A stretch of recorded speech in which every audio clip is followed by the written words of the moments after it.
안녕하십니까. 경영 데이터 애널리틱스 경진대에 참가한 IM 리츠조의 경영학 전공 2학년 이명헌입니다. 저희 조는 마포구민의 도서관 이용 실태 조사를 바탕으로 한 9회 경영 성과 개선 방안이라는 주제로 발표를 진행하겠습니다. 우선 실제로 서울시 마포구에 거주하는 제가 느끼는 작은 도서관은 말 그대로 작은 도서관이었습니다. 초등학교 저학년에만 잠깐 가고 그 뒤로는 이용하기 힘든, 그리고 잘 눈에 안 띄는 곳에 있어 제가 혼자 가기도 어려웠던 기억이 있습니다. 그런 중 각종 매체를 통해 작은 도서관은 외면을 받고 있고 예산이 많이 든다는 사실을 알 수 있었습니다. 외면을 받고 있는 이유로는 인터넷과 대중매체의 발달이 가장 크다는 내용이 많았습니다.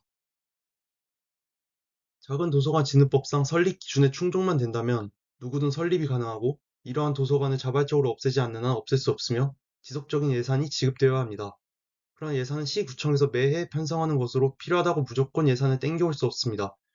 또한 공식적으로는 유아, 청소년, 청년, 중년, 노인, 즉 전 연령이 사용 가능한 곳이라 설명하지만 실상 프로그램을 보면 초등학교 저학년생 위주이고 다른 연령대가 할 수 있는 프로그램은 없습니다. 또한 마포구를 기준으로 도서관은 총 15곳이며 그중 작은 도서관은 총 9곳이 있습니다. 공공도서관을 포함한 운영시간을 보면 평균적으로 운영 시작 시간은 오후 9시 24분부터 운영 종료 시간은 평균 19시이며 심지어 주말은 16시에 마감됩니다. 결정적으로 일요일과 공휴일은 운영하지 않고 있습니다. 이것은 공공도서관을 포함한 평균이며 작은 도서관으로만 보면 운영시간은 너무나 짧습니다. 특히 열람 좌석수를 보면 공공도서관을 제외한 평균 26석 정도로 굉장히 협소한 규모입니다. 결정적으로 최근 5년간 서울시 작은 도서관 이용 현황을 보면 일평균 방문 약 6명, 일평균 대출 도서 건수는 약 4.7권인 것을 알 수 있습니다. 또한 마포구의 작은 도서관은 매년 평균 약 7.5억의 예산을 받고 서울시에서도 매년 약 7.9억의 추가 예산을 지급받습니다.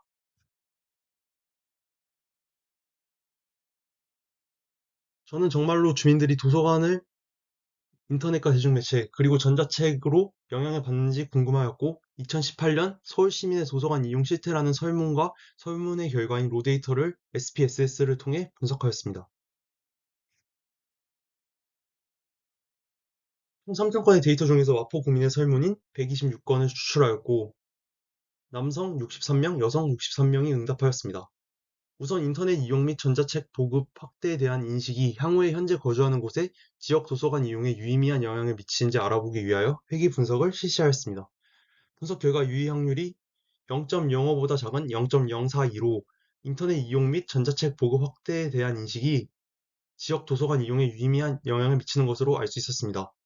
독립변수인 인터넷 이용 및 전자책 보급 확대의 표준화 계수가 마이너스 0.180으로 음수이므로 인터넷 이용 및 전자책의 보급 확대가 이루어질수록 향후에 현재 거주하는 곳의 지역 도서관을 이용할 의향의 값이 감소하는 경향을 보이는 것으로 나타났습니다.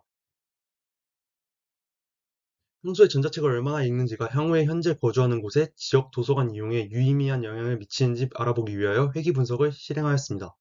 분석 결과 유의 확률이 0.05보다 작은 0.002로 평소에 전자책을 얼마나 읽는지가 지역 도서관 이용에 유의미한 영향을 미치는 것을 알 수 있었습니다. 독립변수인 전자책을 얼마나 읽는가의 표준화 계수가 마이너스 0.268로 음수이므로 전자책을 많이 읽을수록 향후에 현재 거주하는 곳의 지역 도서관을 이용할 의향의 값이 감소하는 경향을 보이는 것으로 나타났습니다. 공공도서관과 작은 도서관의 운영 시간 적정성, 도서관 소장의 자료의 양과 질, 운영 및 관리, 시설 및 환경의 선호도가 향후에 현재 거주하는 곳의 지역 도서관 이용에 유의미한 영향을 미치는지 알아보기 위하여 회귀 분석을 실행하였습니다. 분석 결과 유의 확률이 0.05보다 작은 0.018로 도서관 소장 자료의 질과 지역 도서관 이용에 유의미한 영향을 미치는 것으로 알 수 있었습니다. 하지만 개수를 보면 도서관 소장 자료의 질을 제외한 모든 항목의 유의 확률이 0.05보다 크므로 통계적으로 유의미하지 못하는 사실을 알 수 있었습니다. 즉, 도서관 소장 자료의 질이 공공도서관이 작은 도서관보다 좋다고 선호할수록 현재 거주하는 곳의 지역 도서관 이용을 선호할 것이라고 할 수 있었습니다. 이 문항인데 나머지 항목을 이제 기술 통계 분석을 실시하여 각 문항의 항목별로 공공도서관과 작은 도서관 중 상대적인 선호도를 도출하였습니다. 공공도서관과 작은 도서관의 선호도의 중앙값이 정확히 3.0이므로 지리적 접근성, 직원의 친절도에서 작은 도서관이 공공 도서관에 비해 상대적으로 더 선호된다고 도출되었습니다. 반면 이 두 개의 값을 제외한 나머지 항목들은 모두 공공 도서관이 작은 도서관에 비해 더 선호되는 것으로 도출되었습니다. 따라서 공공 도서관이 작은 도서관에 비해 상대적인 장점으로 도출된 것이 도서관 자료의 양, 소장 자료의 질, 다음에 시설 및 환경, 운영 및 관리, 운영 시간 적정성, 분위기, 직원 전문성이 나타났고, 그 중에서 특히나 도서관 자료의 양과 질 측면에서 공공 도서관이 작은 도서관에 비해 상대적으로 장점으로 나타났습니다. 또한 이제 도서관 홍보와 안내의 부족함을 느끼는 정도가 향후에 현재 거주하는 곳의 지역 도서관의 이용에 유의미한 영향을 미치는지 알아보기 위하여 회귀 분석을 실행하였습니다. 분석 결과 이의 확률이 0.05보다 작은 0.001보다 작은 값으로 도서관의 홍보와 안내에 부족함을 느끼는 정도가 향후 지역 도서관 이용에 유의미한 영향을 미치는 것을 알 수 있었습니다.